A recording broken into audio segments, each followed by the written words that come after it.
Assalamualaikum warahmatullahi wabarakatuh. Kembali lagi di Teman Maha.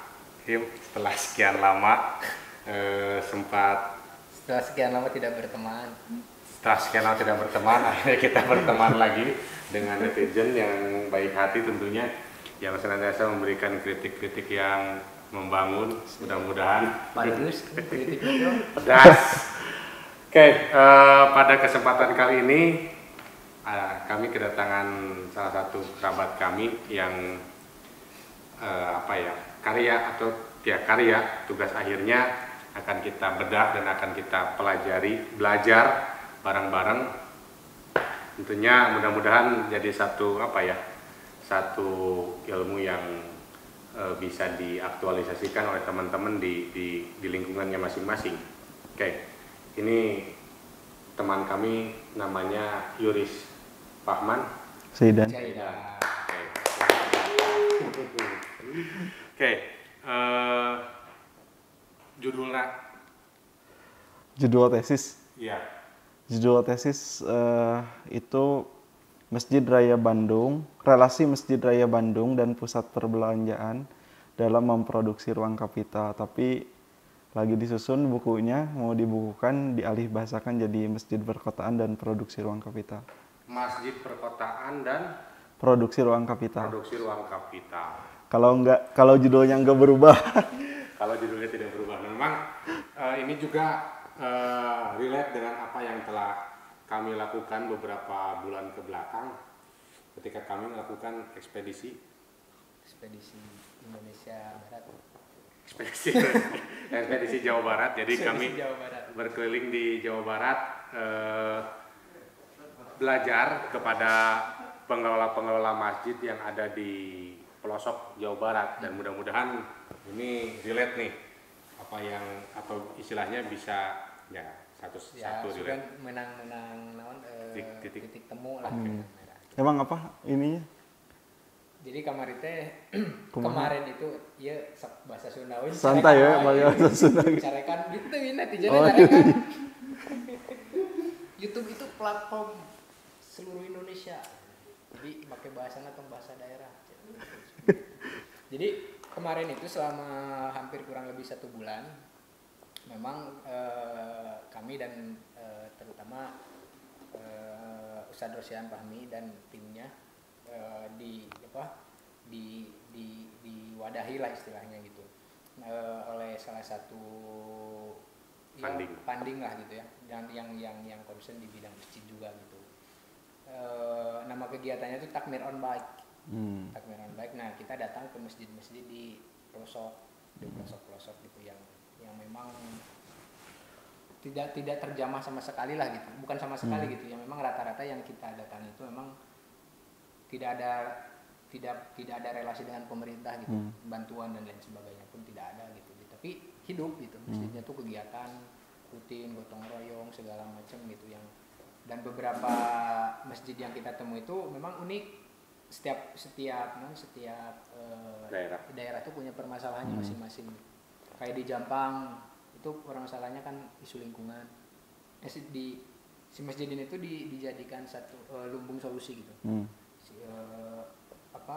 Jamaahnya tuh nanam sekian ratus hektar pohon dan lain sebagainya gitu. Itu kayak di daerah Garut ada yang isu pendidikan, pokoknya macam-macam lah gitu ya, yang kita dapatkan gitu pada waktu itu. Nah, karena bukan itu yang akan kita bahas, karena pembahasannya lebih kepada tesisnya Yuris. Nah, bisa dijelaskan nggak latar belakang dari tesis tersebut itu apa? Yang biasanya kan yang orang-orang tahu ya, bahwa masjid itu baik dibuka dari berbagai kamus bahasa Indonesia, bahasa Arab, bahasa Inggris, itu selalu didefinisikan sebagai tempat ibadahnya orang Islam kan. Betul. Atau lebih umumnya sebagai tempat sujud misalnya. Tetapi kalau kita lihat dari kajian budaya itu nggak mudah, bahwa definisi itu terbentuk lewat berbagai hal, termasuk dalam hal ini adalah praktik spasial. Jadi praktik spasial itu bahwa spasial, space, itu ruang, selalu yang dinamakan ruang, yang dinamakan space, itu selalu di dalamnya ada praktik masyarakat yang mengemuka. Dan kemudian ruang itu hadir, itu tidak independen, tetapi ruang itu saling terhubung dengan ruang-ruang yang lain. Maka kalau kita menaruh masjid dalam konsepsi praktik spasial atau the production of space itu, produksi ruang tersebut, maka tidak mau kita harus mencari relasi ruang, dalam hal ini masjid ya, masjid perkotaan, dengan ruang-ruang di sekelilingnya. Nah, kalau relasi itu didapatkan, maka kita akan mendapatkan definisi masjid itu bukan sebagai tempat ibadah. Nah, saya menyasar itu dalam artian mencoba melakukan narasi tandingan, narasi diskursus tandingan, bahwa masjid itu dilihat dari relasi ruang dan dilihat dari praktik sosial masyarakat yang mengemuka di ruang tersebut, di masjid tersebut, maka masjid itu nggak bisa tuh saklek didefinisikan sebagai tempat ibadah. Dalam hal ini justru malah kesimpulannya yang mungkin bikin orang ngamuk. Masjid perkotaan sebagai ruang yang menopang budaya konsumtif masyarakat. Gitu. Ya. Ini rada asup ya pas di prolognya ya, minah deh. Soalnya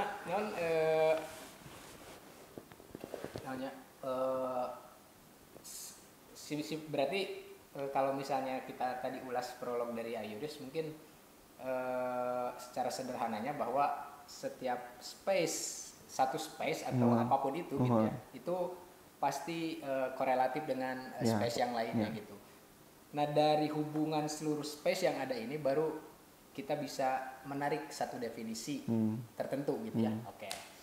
Nah, masjid, apa fenomena yang didapat oleh Kang Yuris sehingga bisa mendefinisikan bahwa bukan hanya sekedar itu?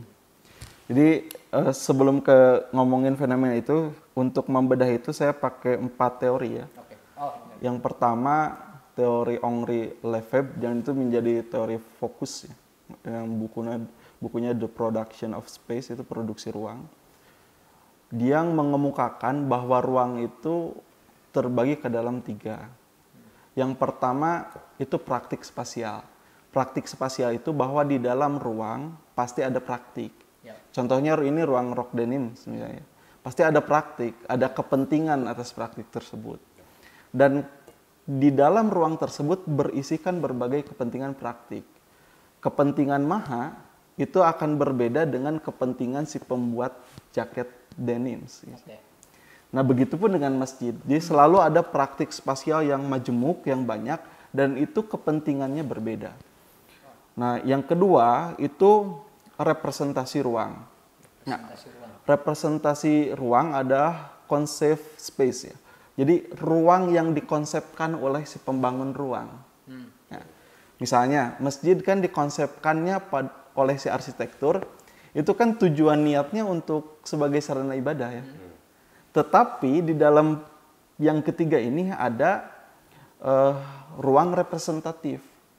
Nah, kalau dalam ruang representatif adalah ternyata si ruang yang dikonsepsikan oleh si perancang itu terkadang dipraktikkan atau dipakai secara berbeda oleh orang yang ada di dalam ruang tersebut. Contohnya seperti ini. Karena berkaitan dengan kepentingan. Contohnya seperti ini. Saya datang ke masjid perkotaan, misalnya Masjid Raya Bandung, itu bukan untuk sholat kan? Contohnya, tapi untuk ngecas HP supaya bisa selfie di tempat belanjaan. Karena sholatnya udah di piadek misalnya. Nah, berarti posisi ruang tersebut nggak bisa dipandang sebagai saklek, sebagai tempat berpraktik ibadah. Kenapa seperti demikian? Karena ada tadi praktik spasial yang mengemuka di masjid tersebut juga beragam. Itu yang pertama. Oke. Melengkapi itu untuk di perkotaan, di pesisian kota juga sama. Ketika saudara-saudara kita yang bekerja ngirim-ngirim barang ke warung-warung, istirahatnya di mana? Di masjid. Cas, pembukuan. Oke, lanjut. Mau ini? Oke, bisa, cukup. Lanjut. Kedua. Dan uniknya misalnya di konteks Masjid Raya Bandung itu, misalnya Oh iya, studi kasusnya di ya contohnya di sana. Dan tapi hampir bisa digeneralisasi di masjid-masjid perkotaan. Plaza-plaza yang tidak menyediakan toilet, yang tidak menyediakan selasar, itu disediakan oleh masjid. Oke. Jadi Anda misalnya beli sate dan tidak ada ruang untuk makan sate, maka ke selasar ke masjid. Anda belanja di Plaza Parahyangan dan WC-nya itu jauh, lebih dekat ke masjid, pergi ke masjid ke toilet. Nah, upaya ini dilihat sebagai bagian dari reproduksi tenaga kerja. Apa yang Althusser bilang saya. Jadi tenaga kerja diistirahatkan, tenaga kita istirahat di masjid, HP kita dicas, kita ke toilet. Itu supaya orang-orang yang berada di pusaran kapital, orang-orang yang berada di pusaran plaza atau pasar tersebut, itu bisa melangsungkan aktivitasnya. Oke. Berarti masjid itu sebagai bagian penopang dari aktivitas orang-orang yang ada di mall, terlepas apakah dia sholat atau enggak. Ya. Nah, bahkan kalau dilihat dari ruang tata letaknya itu kan, bagaimana si masjid ini diatur sedemikian rupa. Nggak ada gerbang kan? Ya. Nggak ada nggak ada. Dan terminal ditaruh di sebagian sini, ATM ditaruh sebagian sini. Itu tuh sebagai bagian dari relasi ruang yang terus terhubung. Bagaimana tukang dagang itu ditaruh di bagian basement, supaya kan orang parkir masuk, sebelum dia ke Jumatan, dia akan melewati jajanan-jajanan. Dan kata Althusser itu sebagai bagian dari interpelasi. Apa interpelasi? Interpelasi itu pemanggilan ideologis. Jadi misalnya kalau teman-teman jalan ke tangga tersebut menuju masjid, ada tukang sate, kita terpanggil oleh tukang sate itu karena kita suka dengan sate, maka jajan dahulu. Langsung ke masjid. Nah, di titik ini ada hubungan yang erat sebenarnya antara persoalan agama dengan persoalan ekonomi. Ditambah misalnya kalau sholat Jumat, itu kan tukang dagang semakin menjamur. Banyak. Di Ramadan, Ya. itu semakin banyak kan masjid itu. Kenapa sebagian misalnya para Marxis ya, para ekonom itu tidak memandang penting agama sebagai bagian dari pertumbuhan ekonomi. Tapi untuk kasus di Indonesia itu penting. Ketika saya misalnya ke lapangan, kenapa lebih memilih baju Lebaran di alun-alun ya? Karena di sini bisa sholat saya. Gitu. Ya. Bisa sholat, sesudah sholat saya belanja lagi. Kan jarak maghrib ke isya itu dekat. Iya. Nggak seperti kita kan yang suka dijama orang nih. Maghrib, isya. Nah, karena jaraknya dekat, itu membutuhkan plaza, membutuhkan pasar, juga yang berdekatan dengan masjid representatif yang enak untuk ibadah. Jadi kita misalnya sholat maghrib, dia bisa kembali ke belanja Ramadan untuk baju Lebaran. Setelah itu kembali lagi sholat isya, kemudian dengan kata lain, sholat itu atau ibadah itu juga menjadi faktor penentu orang-orang berbelanja dalam kaitan ini gitu. Tapi untuk menegaskan bahwa agar orang tuh, ya betul bahwa misalnya, anggap bahwa asumsi awal orang berpendapat bahwa masjid itu tempat ibadah sholat. Sehingga di bahasa tadi mah dicari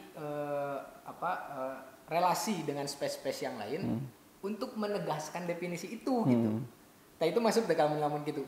Maksudnya teh beh jelema teh ka masjid, beh salolat gitu. Jadi untuk menegaskan definisi itu sebetulnya dengan membangun hubungan dengan space yang lain teh gitu. Sadian wifi, sadian tempat ngecas dan lain sebagainya. Nah, itu kan yang boleh ngomong? Oke, boleh. Nah, itu kan yang kata Henri Lefebvre dibagi ke dalam representasi ruang dan ruang representatif. Kalau representasi ruang itu adalah ruang yang kemudian dikonsepkan oleh si perancang. Nih, Zaim sebagai perancang masjid perkotaan. Ya. Tujuan Jaim ngerancang itu kan supaya orang-orang sholat ibadah. Benar. Tapi orang merepresentasikan masjid itu bukan sebagai tempat sholat, tetapi sebagai tempat tiduran, tempat istirahat, tempat ngecas HP, tempat toilet. Jadi pasti di dalam satu ruang itu ada ruang yang direpresentasikan oleh si perancang dan ada ruang yang direpresentasikan oleh si orang-orang yang berpraktik dalam tersebut. Dan itu yang kata Michel de Certeau dibagi ke dalam strategic and tactic. Strategi itu adalah praktik seseorang yang melegitimasi, membenarkan atau mengikuti si perancang ruangnya. Contohnya gini, saya sholat, datang ke masjid perkotaan itu, saya benar-benar untuk sholat. Nah, berarti praktik saya ada dalam kategori strategi. Karena melegitimasi, membenarkan si perancang ruang. Ditujukan, tapi ada. Saya ke Masjid Raya Bandung hanya untuk tiduran karena capek sehabis belanja dan hanya untuk ngecas HP dan ke toilet numpang. Nah, berarti ketika saya melakukan itu, saya merepresentasikan masjid itu berbeda dengan si perancang arsitek yang merepresentasikan si masjid itu dibuat gitu. Jadi selalu ada di dalam strategi dan taktik. Ketika ruang itu hadir, selalu ada di dalam itu. Termasuk terkait tentang penggusuran dan lain-lain, itu ada di dalam strategi dan taktik. Orang di taman misalnya, di taman yang selfie-selfie, taman di Panda yang gitu-gitu, selfie-selfie, itu adalah orang yang melakukan legitimasi, pembenaran terhadap pembangunan taman. Tapi orang yang melakukan vandalisme, taman itu, adalah orang yang melakukan taktik, orang yang melakukan mencoba mendobrak atau yang berbeda dengan apa yang dikonsepsikan oleh si ruang, si arsitektur. Nah, selalu gitu, termasuk dalam masjid. Gitu. Tapi itu berlaku sebaliknya, maksudnya berlaku sebaliknya deh. Masjid membangun relasi dengan space yang lain gitu. Tapi ketika space lain bukan dalam konteks space nanya, tapi dalam konteks ritualnya gitu maksudnya. Misalnya di taman-taman gitu ya. Dan semua bisa sholat, ya kan? Di taman mau bisa sholat, artinya tidak bisa membangun, artinya kan kumanya maksudnya kelak. Oke, jadi berlaku sebaliknya gitu. Ya.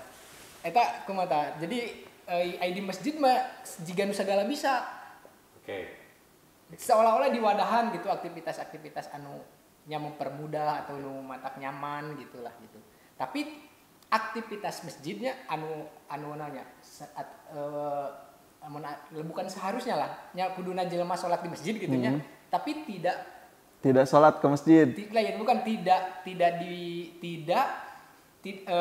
Space yang lain itu tidak memperbolehkan untuk space yang lain tidak boleh berpraktik sholat di space tersebut gitu. Kan itu tidak berlaku. Ya. Karena pertama, ruang kapital itu khusus dilakukan untuk ruang kapital. Misalnya, plaza kayak tukang dagang itu spesifik khusus untuk ruang kapital. Nah, ketidaklengkapan yang ada di ruang kapital itu ditopang oleh masjid. Jadi masjid itu bukan sebagai bagian inti ruang kapital, tetapi sebagai ruang sekunder dari ruang kapital yang menopang si ruang kapital itu terus bergerak gitu. Jadi agama sebagai bagian sekunder dalam hal ini yang menopang aktivitas ekonomi agar terus bergerak gitu. Ya mau dicobaan ketika ada aplikasikan di taman juga harus bisa ritual, hadisnya aja. Mungkin aplikasi setiap adalah masjid, jadi bisa. Berarti ente cobaan we. Itu maksudnya iya non salah atau kumaha gitu nya maksudnya. Nah, kenapa masjid tidak menspesifikasi itu gitu? Menspesifikasi apa? Aktivitas keagamaan weh. Nah, ini kan terkait narasi. Nah, kemana? Jadi problem bahasa nih. Problem bahasa itu selalu mendefinisikan A sama dengan B. Ya. Masjid, dalam kamus, masjid sama dengan tempat ibadah umat Islam. Dan ini yang dibongkar oleh semacam Ernesto Laclau, Chantal Mouffe, bahwa narasi dominan itu juga bermasalah. Gitu. Gini, Tetapi bahasa memudahkan kita untuk menyebutkan. Jadi bayangkan misalnya tempat, kalau nggak ada definisi, tempat ibadah umat Islam apa? Masjid. Tapi danu kadinya lain umat Islam aja misalkan. Tapi berpraktik bukan untuk ibadah aja. Jadi ini kajian yang terkait untuk membongkar sebenarnya apa yang dianggap sederhana di dalam bahasa. Itu ternyata di dalam wilayah konkret, wilayah relasi, wilayah produksi ruang itu tidak sederhana gitu. Gitu. Berarti masjid udah selain ruang privat gitu banyak. Enggak, justru ruang publik. Ruang publik. Dan ini yang saya kritik di akhir tulisan itu, saya mengkritik tidak sepakat dengan Jürgen Habermas yang bilang bahwa ruang publik pasti akan terbebas dari intervensi kapital. Dalam kasus ini justru agaknya sulit untuk bilang bahwa ruang publik itu terbebas, walaupun terjadi dialog di dalamnya, dialog yang. Dan kalau kita lihat tadi disinggungnya siapa yang terkait tentang aturan-aturan anggaplah pemangku kebijakan. Pemangku kebijakan, dan memang ada di dalam RT RW Kota Bandung aja. Alun-alun itu kan dijadikan sebagai pusat strategi ekonomi. Kalau ditetapkan sebagai di dalam RT RW 2011 sampai saya lupa lagi 2011 sampai 2031 memang alun-alun itu dijadikan sebagai pusat strategi ekonomi, termasuk di dalam hal itu adalah masjid perkotaannya. Karena memang kalau misalkan sholat di beberapa pusat perbelanjaan yang ada di sekitar masjid kayak Bandung, sempit, terlebih musim Ramadan ya, bulan Ramadan kan budak kan, pengelolaan kan diskon dan lain sebagainya. Sholat dirinya turun ke handap jauh. Kadang akhirnya lah dihijikeun, karena dia melepas lelah teh kewe di ditu. Tapi begitu nyampe ka ditu pengalaman, detiknya pengalaman. Jadi ketika turun kagok melepas lelah ya, jadi turun teh lain sakapeung lain teu langsung sholat. Bakso tahu heula. Iya. Mie ayam heula, bakso heula, cuan. Yang beheung kan yang jualannya itu sholat juga. Ya. Nungguan jamaah Jumat keluar dia. Tapi itu berkaitan dengan culture masyarakat nggak? Hal semacam itu gitu. Culture gimana maksudnya?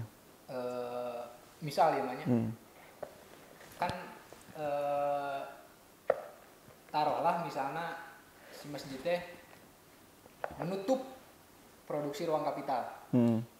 WC kunci, kabeh kuncian, gerbang beres sholat kunci we pokoknya nama. Di luar waktu sholat ulah jelema masuk misalnya nanti. Enggak gitu kalau di masjid perkotaan. Enggak misalnya. Makanya pertanyaannya berkaitan dengan culture dah gitu. Ayeuna kan lamun nya urang we nya misalnya ningali masjid dikunci teh pan asa kumaha gitu euy. Ningali masjid dikunci teh najan bener erek salat gitu nya, gitu tapi bisa ningali masjid dikunci teh masjid teh dikunci juga naon wae gitu kan. Jadi memang secara kumanya kita pun menganggap bahwa masjid itu bukan ruang privat gitu, tapi ruang publik yang bisa diakses siapapun gitu. Seandainya ya makanya eta berkaitan dengan culture masyarakat gitu maksudnya apa? Lamun misalnya eta dikuncian misalnya TKB masjid, kumaha gitu. Apakah akan terjadi itu? Biasanya kalau masjid yang dikunci itu kan masjid-masjid yang ada di perdesaan ya. Biasanya suka dikunci atau bukan di pesisir-pesisir, kemudian bukan ada yang ada di pusat-pusat yang gede kayak masjid Jami ya, masjid agung gitu.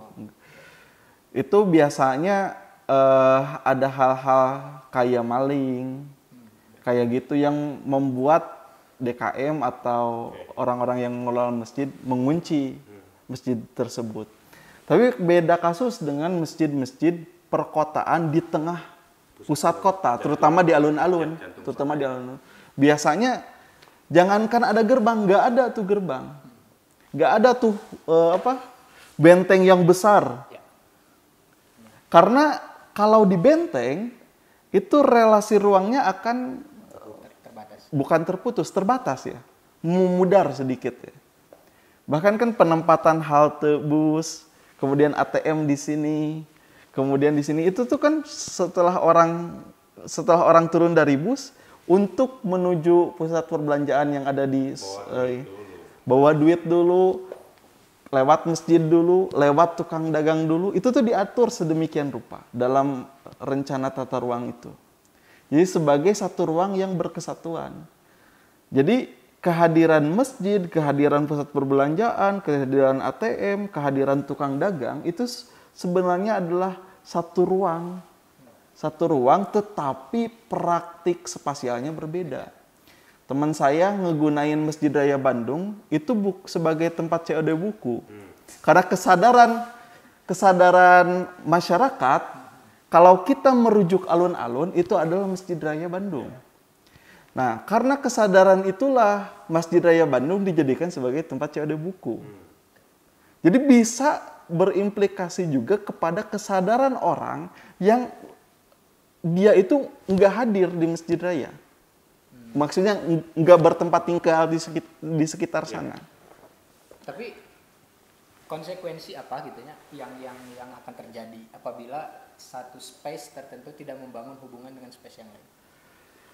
Di dalam kajian ruang sulit mengatakan bahwa ruang tidak terhubung dengan ruang lain. Sulit.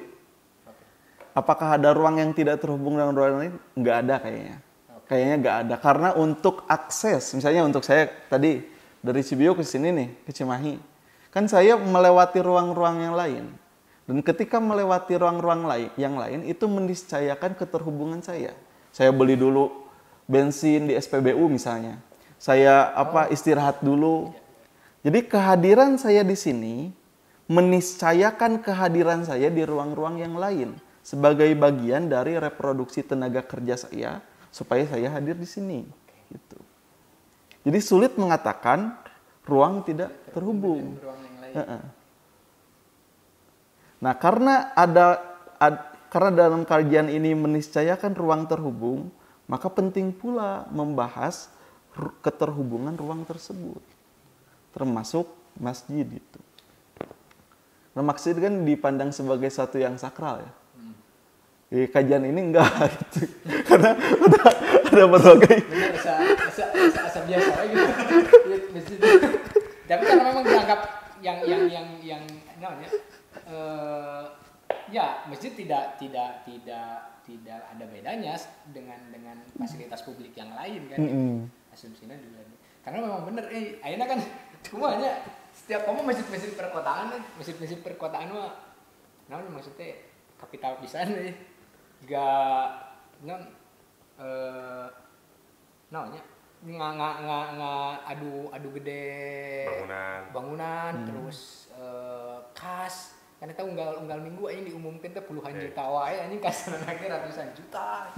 Itu kan mungkin bagian tina mungkin efek dari keterhubungan ruang itunya. Iya, tapi yang saya sasar itu kapital sekunder. Jadi maksudnya bukan masjid yang jualan. Yang jualannya itu yang ada di sekeliling.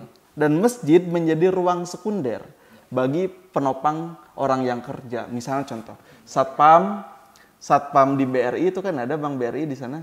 Satpam yang BRI setelah istirahat sholat di masjid, tidur di masjid.